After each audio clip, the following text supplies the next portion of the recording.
This is the US Patriot Act, the act that founded ICE, and the 132 pages that took away more American rights than any other document in our history. So if you want to understand and undermine the new fascistic regime, you have to understand how we got here, and the Patriot Act is key to that. Because this act was passed in the wake of 9/11, where the American empire's ego had been bruised, the American populace was afraid, and the American security infrastructure was excited.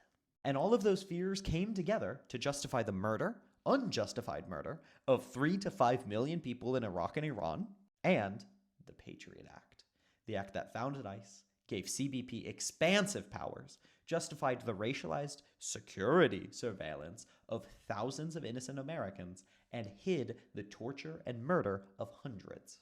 All because Americans were afraid, the American empire was insecure in the very emotional sense, and the security apparatus was yearning to expand. And so as we see this nationalistic force that found its grip following 9/11 to pull away rights from civilians and justify mass slaughter, we see the core of the Trump fascism. We see the seed. Because Trump's white supremacy, Trump's nationalism, Trump's fascism is very similar. It is built out of a fundamental insecurity and then a yearning of the American capitalist class to expand and exploit.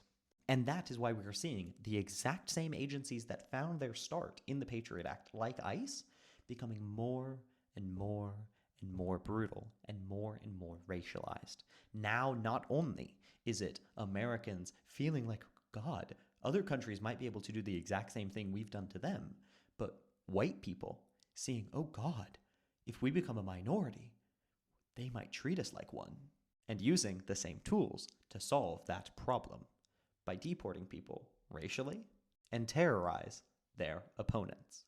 So as we go about thinking how to undermine this fascist regime, it may be worth sitting and thinking, how do we prevent another one? Because those seeds are still there. We need to tear them up by their roots.